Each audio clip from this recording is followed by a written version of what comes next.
I have been nominated many times for Teacher of the Year. I have won Teacher of the Year. Thank God, thank God. So people have appreciated my hard work. But to get to my reading, that's like a little bit of my backstory. Sometimes when you love a job so much,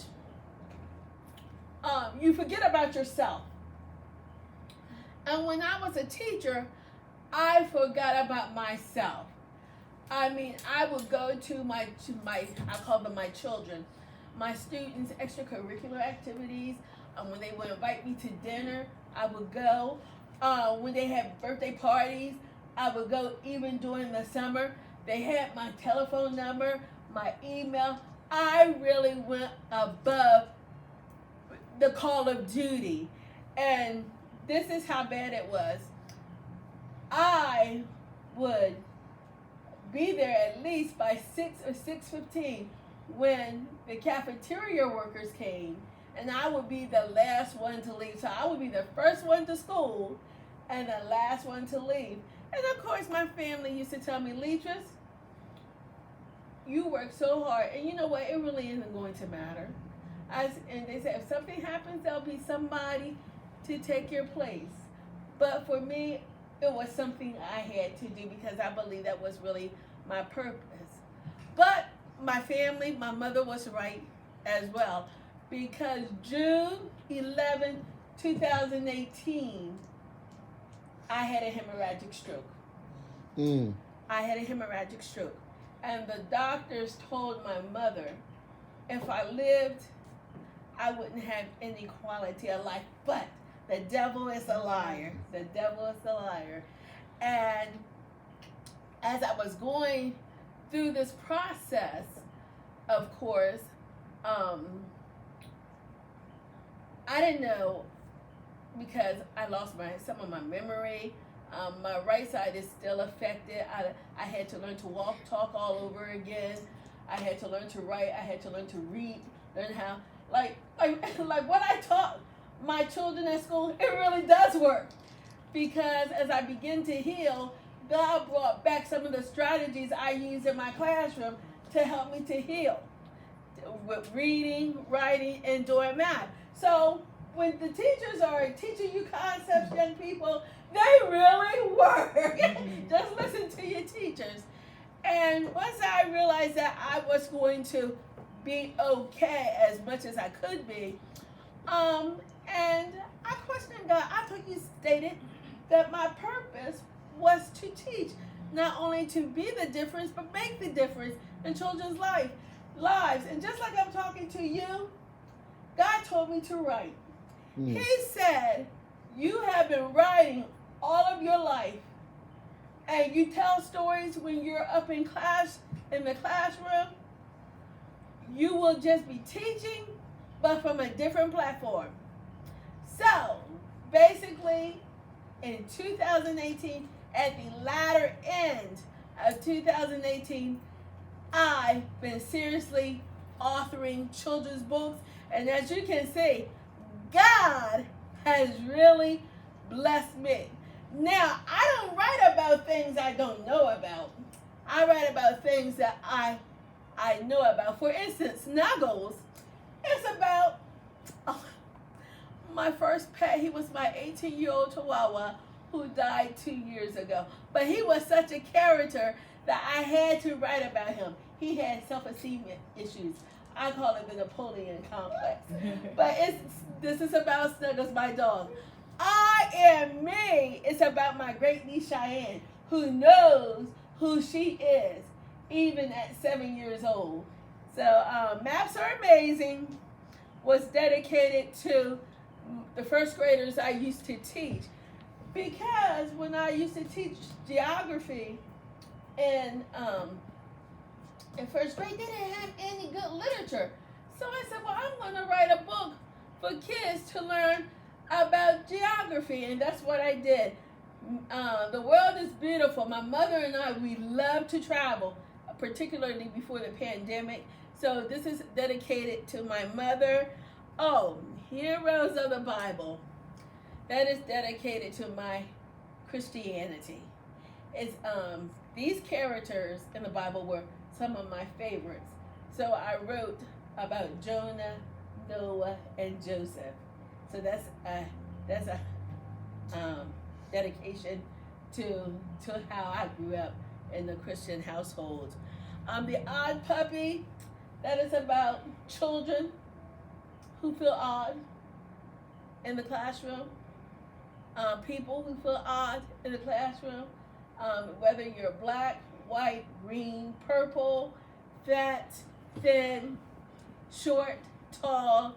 This is a self-esteem book about people who should love themselves regardless of how you look. And Finding the Rhythm in You. That was my last book besides the one that's coming up, I Am We. And this book is written in English and Spanish.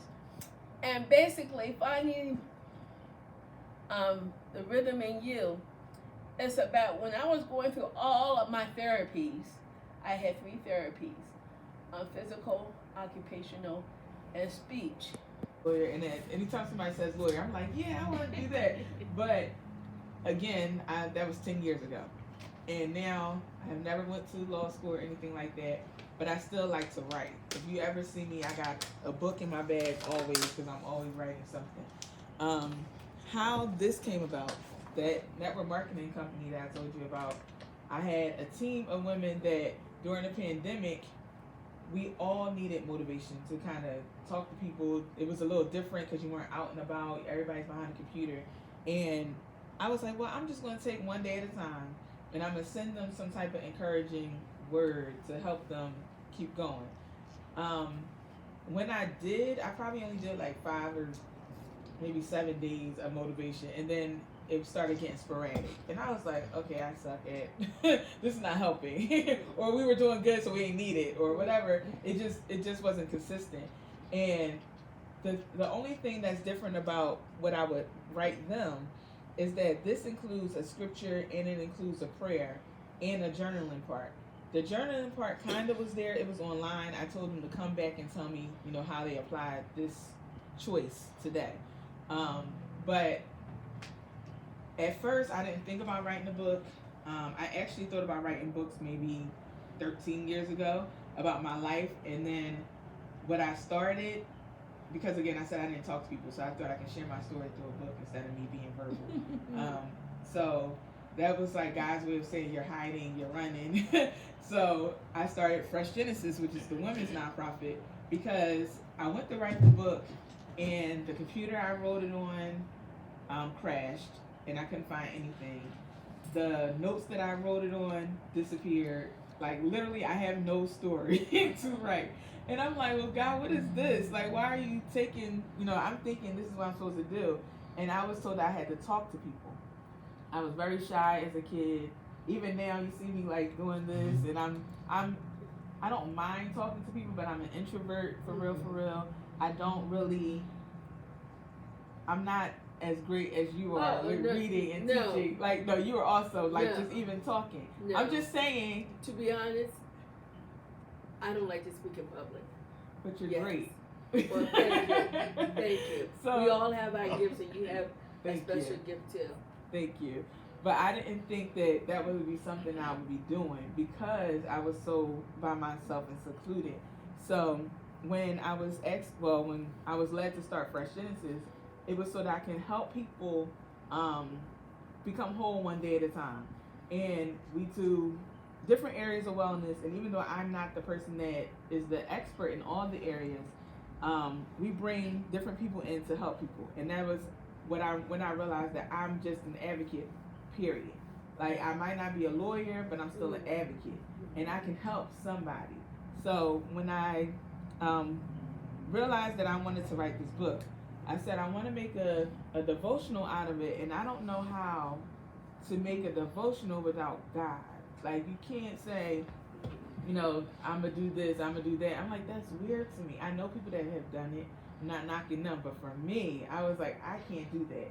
So I took one day at a time, as I'm telling everybody. It's a choice. Today I choose. It's one day at a time. I took one day and I started with the ones that I had already written out, and I looked up scriptures to do with that day, and I'll just pick a random day. Matter of fact, today is today's 16. Oh, so On the page and said, whoa, I really kind of was feeling on the edge there. And it just, I learned that it was such a cathartic experience. It was such a healing experience to just get it on the page. And I realized that there are a lot of people out there that are having traumatic, everybody, we all have our struggles. It's something that I teach my children to this day. I have 2 teenagers now. They don't want to talk to me about stuff like they used to. I still talk to them. I still make myself available to them. But they have their friends, they have other family members, and they know, because both of them are sort of readers and writers too, they're kind of thinkers. So, my son in particular, he journals, he writes it down, and he's able to get it out of his system, look at it, and say, okay, that's what I was thinking, and piece it together almost from a more objective perspective. So it definitely helped me in that regard, and then I realized that I just really enjoy writing. I enjoyed making up stories and tacking on more world building and character building along with the truth of what I was experiencing. I was just excited about expanding it. So that's where the novel came from. Okay.